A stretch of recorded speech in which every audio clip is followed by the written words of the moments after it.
The following video contains spoilers for Monster Hunter Rise. It's a good game with a great story and lovable characters, and it goes on sale with every other Monster Hunter game, so I'd recommend playing it first. Welcome to Kamura, a frontier village found on the eastern end of the Old World continent, known for three things: its steelwork, its unique hunting style, and bunny dongos. Its citizens are also some of the most charming and kindest people you'll ever meet. They're a very tight-knit community. A fact that has a rather tragic origin. See, this is actually new Kamura. Naturally, you're probably gonna ask, what happened to old Kamura? Well... What the hell happened here? For a very long time, with no discernible reason, a horde of monsters would just barrel through everything in their path. Monsters that were normally too timid to go anywhere near human settlements just demolished everything. This phenomena is documented as the Night Parade of 100 Wyvern, but most people simply refer to it as the Rampage. While modern record-keeping has only documented it within the last 100 years, old tales and ancient scrolls mention similar events occurring within the region for a very long time. And while this has caused problems for the people that live there, it has been relatively manageable. That was until 50 years ago, when a particularly nasty rampage tore through old Kamura. All that is officially known is that the casualties that night were devastating. It was also the night that a possible cause of the rampage was discovered: a dark wyvern covered in shells emitting purple flames. What is that? This monster would be later classified as a fanged wyvern known as Magnamalo. And no, this is not the Magnamalo monster notes, he's just a footnote in this story. So you can keep that counter ticking, he'll get his own short. But let me get back on track. Magnamalo feast on the monsters of the Rampage, seeing it as an all-you-can-eat buffet. Its brutality caused chaos, amplifying damage, and was only stopped after the blacksmith, who was a hunter at the time, broke his horn and repelled the beast. Though not without sustaining an injury that would force him into retirement. What was left of the survivors settled here and rebuilt as best as they could. With new Kamura built, things began to calm down. But the older villagers knew one day the rampage would return. Sure enough, it did, and with a new Magnamalo as well. This time, Kamura would be ready. They built a massive fortress in the canyon leading to the village to halt the rampage's advance. But they also had a secret weapon. A fledgling hunter now known as the Fierce Flame of Kamura. As the villagers held off the rampage, the Fierce defeated Magnamalo, seemingly ending the threat. Until another rampage occurred.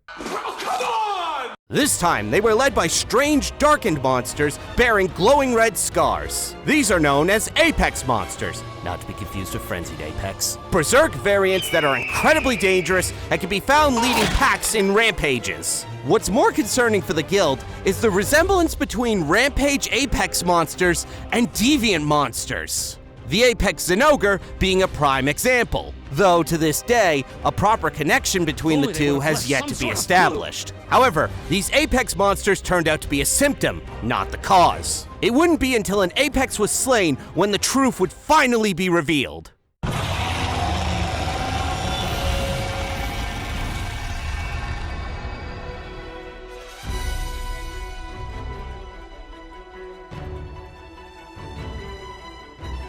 This is an elder dragon known as Wind Serpent Ibushi, at a staggering 30 meters! These unique elder dragons can inflate the fleshy sacs on their bodies with lighter-than-air gases, allowing them to practically swim through the skies. It can also weaponize these winds by rapidly and forcibly releasing it. Apart from that, it can also infuse its winds with the dragon element, and can even blast a concentrated beam of dragon energy. And on top of all of that, its winds are so powerful that it can rip up the ground and can even fling the torn up earth at a target. So, no doubt you've noticed his little Claude impression. Ibushi have been observed flying upside down. Why do they do this? I don't know. There doesn't seem to be any particular reason why he does this, and researchers have yet to come up with an answer. Now, all of that is fascinating, but there were two very important points that the discovery of Ibushi brought forth. The first was resonance. Wyverians are known to be more in tune with nature, and thus have a deeper connection to it than humans. However, in very rare cases, a Wyverian may be able to synchronize with an elder dragon, revealing the creature's thoughts and feelings. The Wyverian twins in Kamura seem to have this ability, and it appears to be involuntary. This is how they discovered that Ibushi is looking for a mate, his queen, so to speak. The second discovery is that Ibushi uses its roar to call out to a mate. This is one of the loudest roars that has ever been recorded. It is so loud that even with maximized earplugs, it will still cause hunters to flinch. It also, unintentionally, causes all nearby monsters to flee in a panic. This monster, this f***ing thing, was the cause of the rampage! Eventually, the people of Kamura confronted the dragon and successfully repelled Ibushi. With the wind serpent gone, peace could finally return to— Sir, a second serpent is causing a rampage. Shit.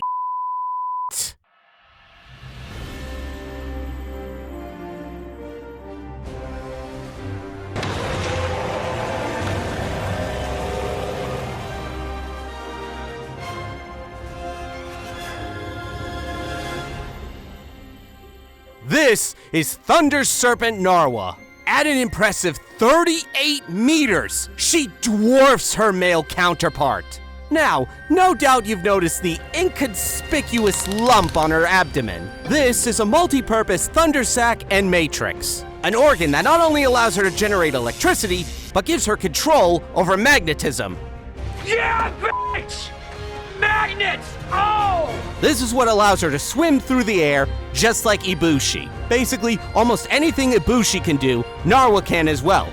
Just with magnets, and it hurts more. Ow! Oh! Ow! Her nest of choice was an environment known as the Coral Palace. I would complain about coral being above the water, but I've seen the New World's Coral Highlands. An ancient fortress equipped with all kinds of weapons to combat dragons. Old ballista and cannons long since buried, a massive piece of artillery known as the splitting Wyvern shot, that name is sick as fuck, and of course, a three-pronged Dragonator. Narwa's magnetic powers inadvertently uncovered these weapons. Before another rampage could begin, the Fierce went after Narwa, where they slew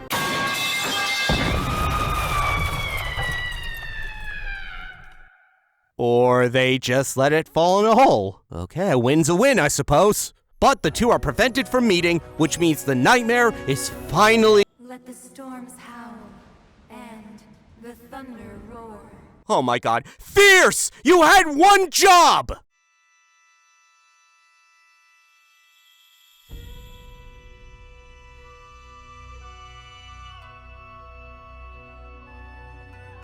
Fortunately, Ibushi was already severely injured from the last encounter and fell pretty easily. Okay, so what we're gonna do right now is we're gonna copy, paste, then we add just something unique, and perfect. Unfortunately, this forced Narwa's hand. You see, the two had already successfully procreated. With Narwa pregnant and Ibushi about to meet his ancestors, they made a desperate gambit. Narwa consumed the last of Ibushi's life force, making the radical transformation into a variant known as Narwa the Allmother. It should be noted that while sexual cannibalism is part of the life cycle of the dragons, the Fierce's actions accelerated the process. Not only are her thunder attacks more powerful, but she now has access to Ibushi's wind. She can even use the two together for devastating combos. Furthermore, her magnetism has become so much more powerful that she can even rip Dragonators out of the ground. Lastly, she can condense her thunder energy into a devastating attack that wipes out anything it touches. If a dragon this powerful were to reproduce, it would destabilize ecosystems beyond repair. Even other elder dragons recognize the threat she poses. Hell, even Magnamalo jumps in to try to get a piece of the pie. Too bad for him, he bit off more than he could chew. After a long fight, the Fierce finally slew the Allmother, causing all that power to feed back into the eggs, scrambling them like a fast food breakfast. With the serpents gone, the people of Kamura could breathe easy, knowing that the threat of the Rampage was finally quashed. I know it needed to be done, but I kind of feel bad for the dragons.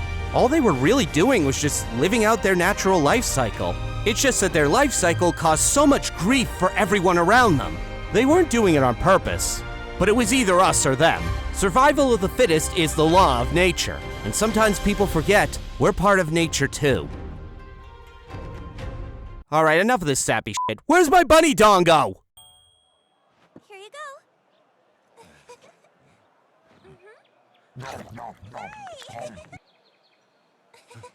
go. Ooh, that was worth the trip.